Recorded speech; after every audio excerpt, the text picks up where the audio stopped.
Hey guys, as requested, I'm going to review a video called Nutritionist Answers Diet Questions from Twitter. I'm Dr. David Katz. Let's answer some questions from the internet. This is Nutrition Support. At Curtis M. Whitaker, in your opinion, what is the best diet for health and longevity? It's a theme. It's not one.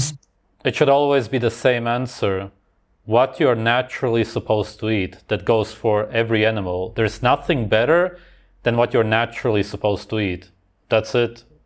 For your health, longevity, happiness, everything. It's always just what's natural. Specific diet, 7 words, eat food, not too much, mostly plants. And what kind of plants? Oh, let's look at what he has there on the left. Some kind of chickpeas, seeds, beans. They don't even exist like that in nature. Then he has a bunch of vegetables. None of them exist in nature. Literally none of them. And then fruits, also none of which exist like that in nature. Those fruits technically do exist, but they are very different. Way smaller, they are more acidic or actually bitter also in some cases because they do have toxins which have been bred out of them, so to speak, because of cultivation. They are full of seeds.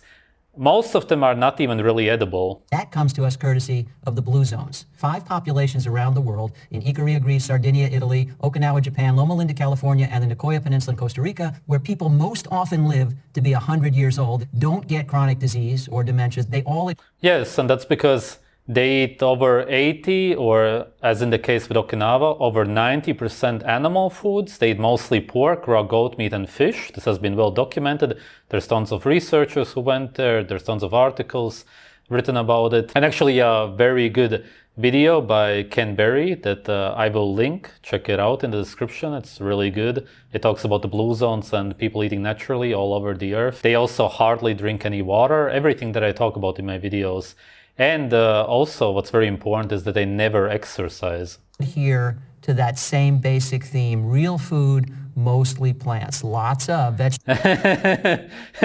Just totally not the case whatsoever. In Okinawa they eat almost no plants whatsoever. Some fermented vegetables, that's about it. Yes, some fruits here and there, but the base of their so-called diet are animals. And I say so-called diet because really they just follow their intuition and eat more or less naturally, seeing as they actually also eat raw meat. Vegetables, fruits, whole grains, beans, lentils, nuts, and seeds.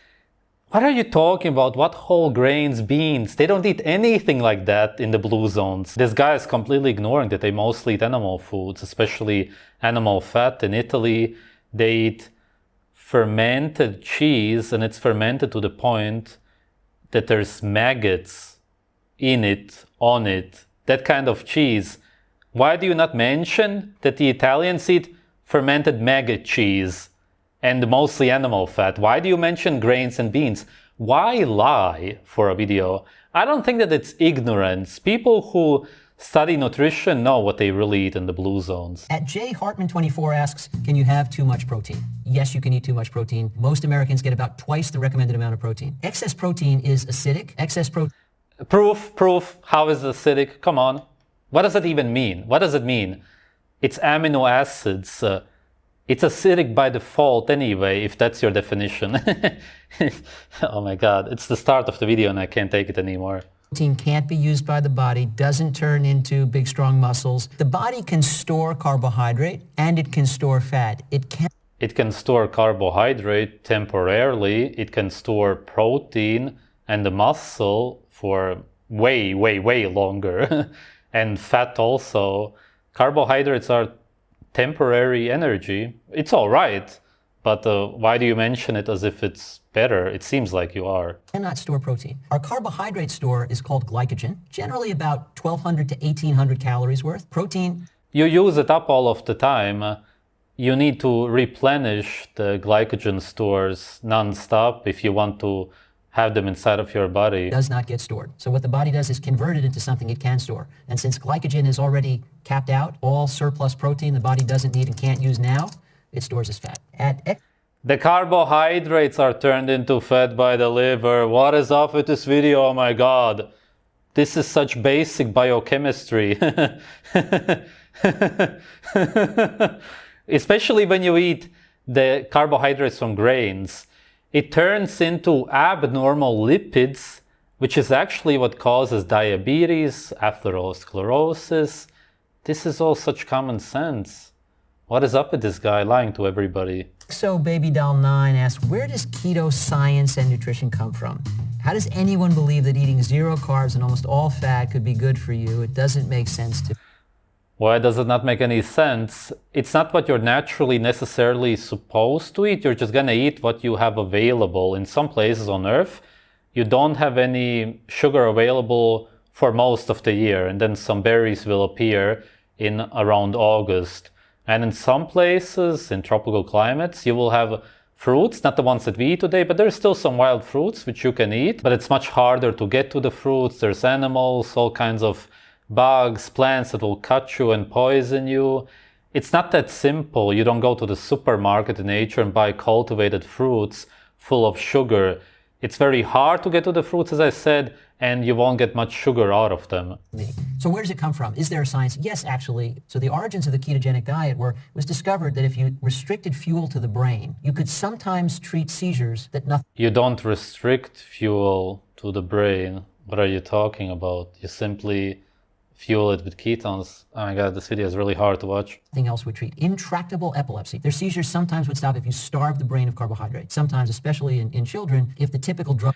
It works pretty well from my research. It also helps with a lot of mental illnesses, even schizophrenia. There's actual papers about this. It has been studied. People with mental illnesses on ketogenic diets, yes, of course it helps. There's way too much proof out there. Drugs to treat seizures are not working. Sometimes a ketogenic diet is used, but that should give everybody else pause. The calling card of this particular diet is that it starves the brain of a key nutrient and quiets brain activity. Is that really what a healthy person wants their diet to do? I would say no. Yes, you do need some sugar for the brain. You also need it for the eyes. There's certain cells which need sugar. If you're eating a ketogenic diet, then you will turn the protein into sugar via gluconeogenesis. Dr. Nation asks, what are some of the biggest nutrition, exercise, health myths you can think of? So the prevailing view these days seems to be that carbohydrate is bad. Everything from lentils? It's not that carbohydrates are bad.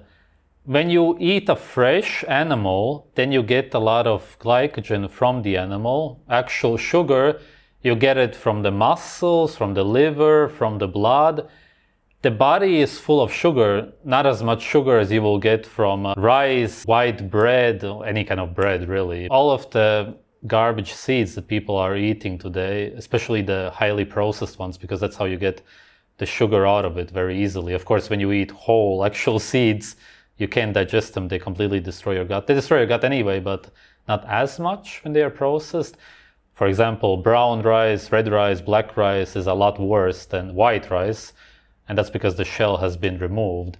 The whole grain rice is going to completely destroy your gut, whereas the white rice is still bad. It also has arsenic still, but it's not going to be as bad for you. Arsenic is not naturally part of rice, but it is because of the way they farm rice nowadays. Point being, you get carbohydrates from natural food anyway, but not as many carbohydrates as we do today. And you also don't get these sugar spikes because you eat them by eating whole fruits or by eating the animal, where you're getting the glycogen together with the fat. When you're drinking sugary drinks and all of this poison, then you will use up the vitamin C, magnesium, and all kinds of nutrients in your body to metabolize the sugar, which is why you should be getting it from whole foods. Never in any way consume unnatural sugar, especially table sugar, obviously. Only get it from as natural food as possible.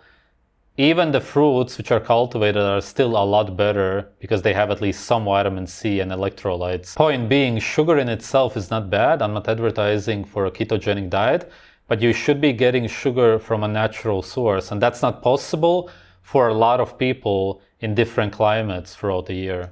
To lollipops are carbohydrate. In fact, all plant foods, along with most processed foods, are carbohydrates. So vegetables, fruits, whole grains, legumes, all carbohydrate. And all of the best diets for humans tend to be rich in carbohydrate, but good carbohydrate. Is there bad carbohydrate? Refined grains, added sugar, ultra-processed junk? refined grains would be better because the whole grains will completely destroy your gut. It's like consuming antibiotics almost. He's right about the sugar. Obviously, foods are not all created equal. One of the critical considerations is that if you eat a wide variety of really wholesome foods, foods direct from nature, they fill you. Why does he point at that and say directly from nature when none of that, and I mean none of that, is from nature?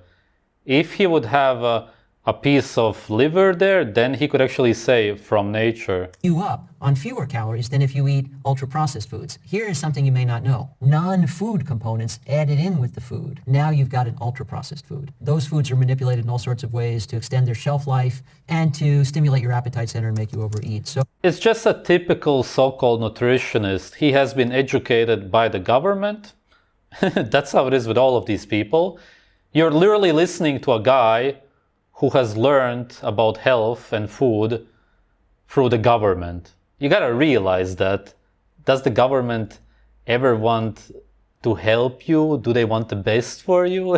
Has it ever been the case? Think about the people that they educate, what they want them to learn.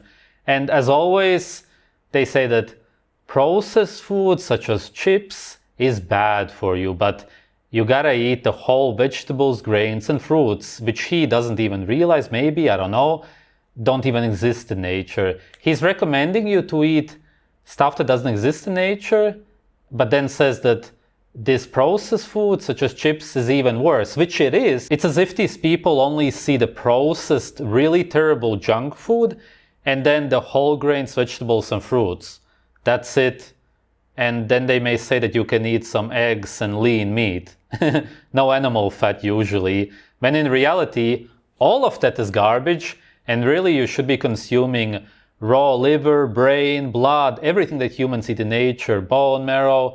That's what humans actually thrive on, and that he doesn't mention because he has been educated by the government. how legit is the paleo diet? A true paleo diet is really difficult to achieve in the modern world. The paleo diet, or That is actually true. Paleolithic diet, is about how did humans eat during the Stone Age. First of all, you can't eat any processed foods. You can't eat any dairy. If you eat any meat, it has to be game, wild animals exclusive. You could theoretically eat dairy, but it would have been very rare that you would have had access to any kind of milk products. If anything, then the actual milk from the animal, no processed foods such as cheese, butter, and whatnot. The kind of meat our ancestors had access to was a lot like antelope. About 7% of the calories in an antelope steak come from fat. Almost none of that fat is saturated. Quite a lot of it is omega-3. Wait, what? Where is the proof for that? All animals are made out of saturated fat. An antelope would of course have a lot of fat. A lot of these people are very ignorant about this because all that they see is the cut up muscle meat, and then they see that it looks pretty lean, but they don't see that on the inside there's a lot of fat, such as around the kidneys, the organs. The fat protects the organs. These people never even cut open their own animals. They are completely removed from nature. A lot of people will also say that deer doesn't have a lot of fat because all that they see is the muscle meat at the butcher or in the store, if they even sell it at any stores nowadays. They are completely ignorant as to what's actually inside. Animals do have a lot of fat. It also depends a little bit on the season, but still you can get quite a lot of fat, and you always have the brain, and the brain is made out of fat, obviously. Saturated fat, a lot of omega-3s also.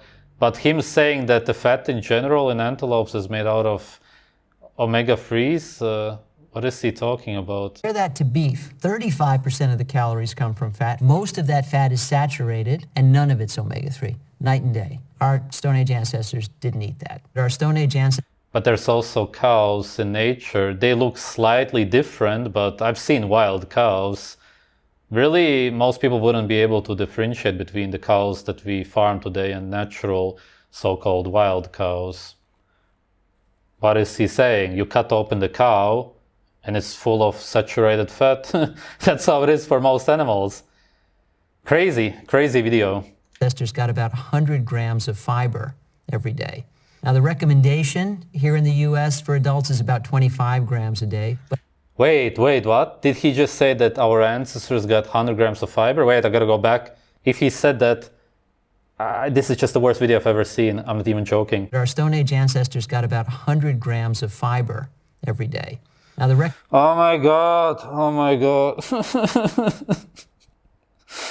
Oh my God. How can you be so dumb? What is this? What's going on here? Oh my God. 100 grams of fiber. From what? Where? Mention something, give an example. 100 grams, man. You would die from 100 grams. You would have such severe constipation. I mean that you could literally actually die from it because nothing would go through anymore. 100 grams, do you even realize how much that is? Our ancestors most likely ate 0 grams fiber most of the year. As I said, sometimes some kind of fruits, depending on what climate you lived in and what season it was. There's no way that he would be able to give any examples as to how they actually got even 1 gram of fiber most of the year. Where would it come from? recommendation here in the US for adults is about 25 grams a day, but 100 grams a day probably means more time in the bathroom than your schedule would allow. At least he admits that. CGWA85 asks, I've come to accept that girl dinner is the main thing holding me back in life. Like, why can't I nutrition properly? I'm relatively new to girl dinner, but I've done some searching and I understand it's something like this. It's basically... I've never heard of that. We have some man-made plants which don't exist in nature. Processed meat, it probably has sodium chloride, super toxic for you. A quick assembly of foods that you can easily get your hands on. The basic concept, I think, emphasizes convenience. We've got some processed meat, but we don't really need that. We could have an alternative to that if you wanted to take out some of the least healthful foods. But why can't the least helpful is the rest. The processed meat, even though it's processed, is still better than everything else here. Dip, for example, be a bean dip or hummus. Crackers is... Bean dip or hummus? What are you talking about? It's only gonna create gas and destroy your gut. What? What bean dip? That sounds super disgusting also. If it's a dairy dip, then it's the second best thing on this table. As opposed to chips that are made from whole grains with a very short list of ingredients. There is cheese. If you're gonna keep the cheese, grapes go well with cheese. Some dried fruits go great with cheese. But when you have milk chocolate, the cheese is also great.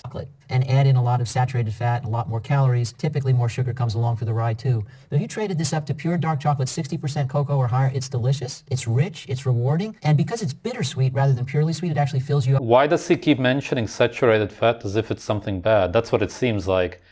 When you look at this guy, you're actually looking at saturated fat. Do you realize that? When he looks in the mirror, he's looking at saturated animal fat. That's what the cells are made out of. And he's saying, don't eat saturated fat, or at least don't eat so much of it, literally what you're made out of.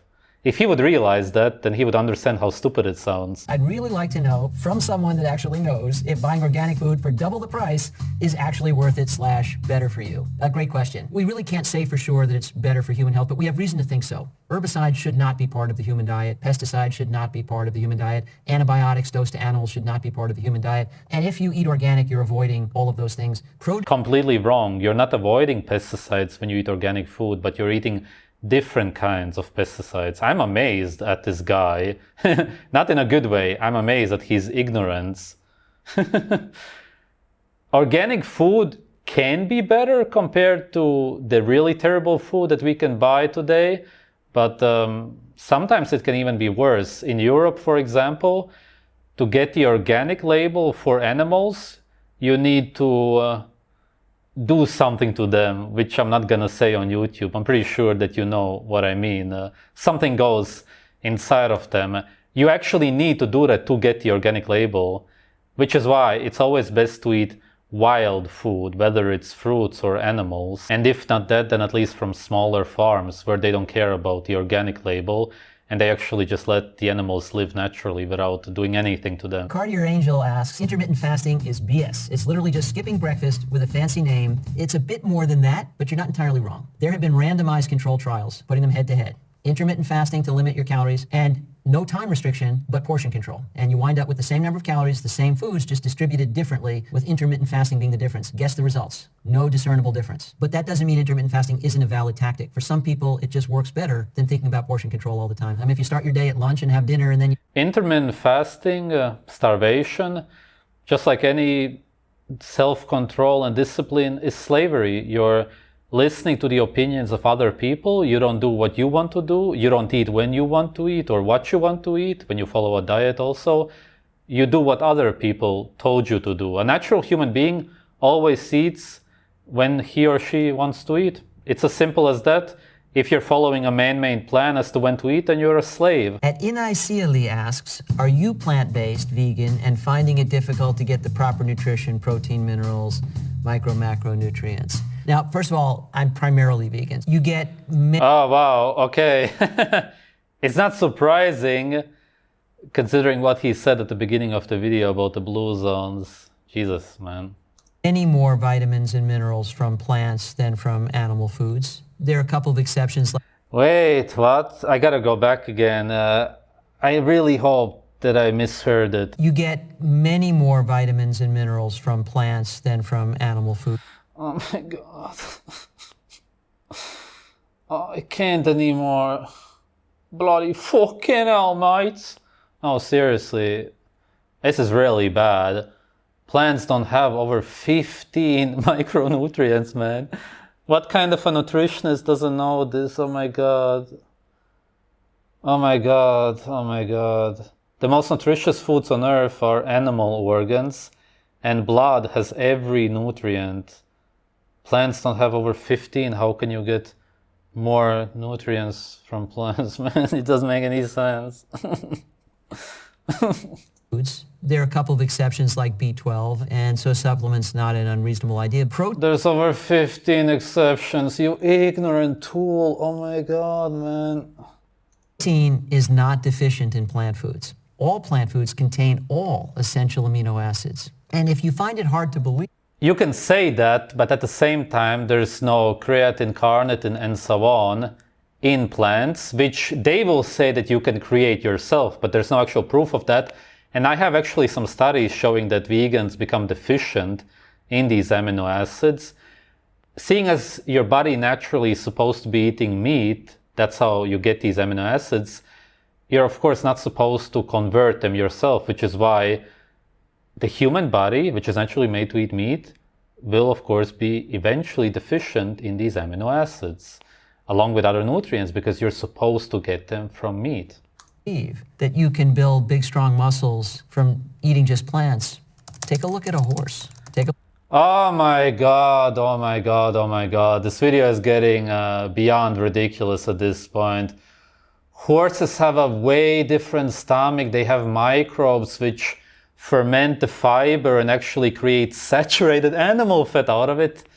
The freaking irony here, and he doesn't even realize it. He talks badly about saturated fat from animals and then doesn't even realize that the fiber that horses consume is turned into saturated animal fat and animal protein. That's how they get it.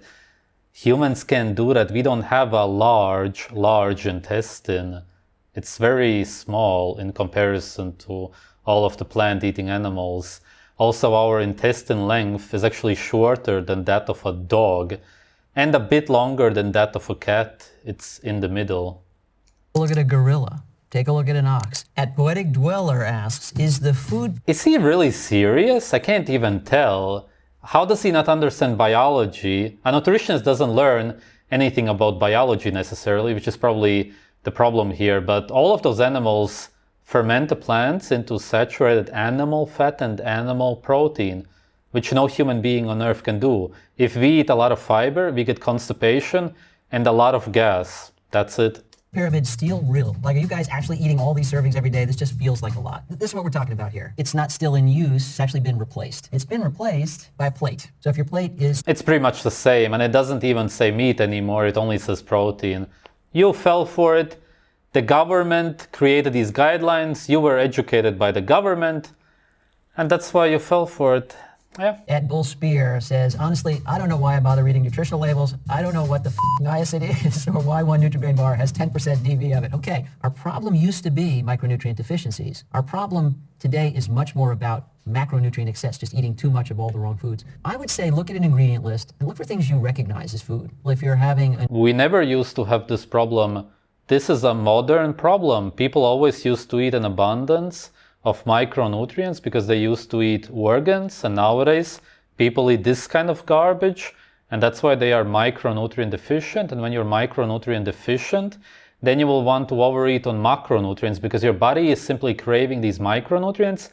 It doesn't know where to get them, which is why your senses simply tell you to eat what your body already knows, which is why you keep eating the same garbage over and over again. And seeing as you're not getting those micronutrients that you really need for your health, you're going to be overeating on mostly carbohydrates, which is why it will be turned into fat in the liver, and that's how you will become obese, which is why most Americans, for example, are pretty overweight for sure, and a lot of them are obese.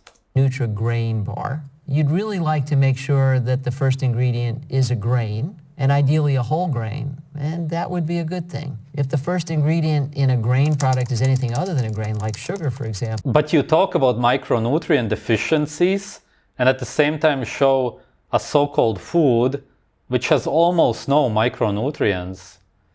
This video is mind-boggling.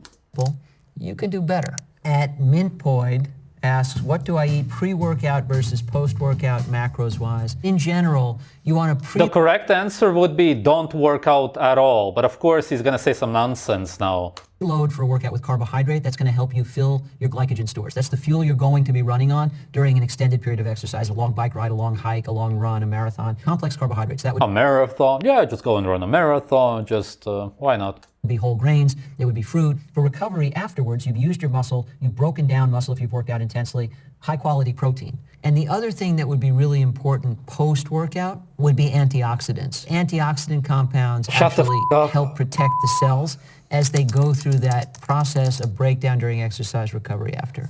So those are all the questions. I really appreciate the honesty. Thank you for joining us today on Nutrition Support. Jesus, this was one of the most painful videos I've watched in a while. How can you be so wrong about nutrition, but at the same time call yourself a nutritionist? It's because of what I said. He has been educated by the government, and really, you should call it brainwashing. He has been re-educated. He went through a re-education system which educated him to get away from his natural state as a human being. That's why it's called re-education. You already know the truth. You as a baby already want to eat a lot of animal fat, organs. Babies love liver, brain, eggs, all of that. And as a child, you also know exactly what's good for you, but then you slowly get re-educated. You're changed into a slave. And then if you decide to study nutrition later on and become a nutritionist, then your mind is going to be completely messed up to the point where you will actually start recommending the food pyramid or the plate, where it doesn't even say meat anymore, it only says protein. Oh my God, people don't even notice this change.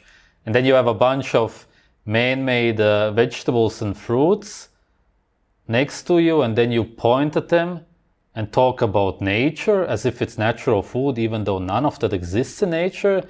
This can only happen if you get severely brainwashed. Amazing. Thanks for watching.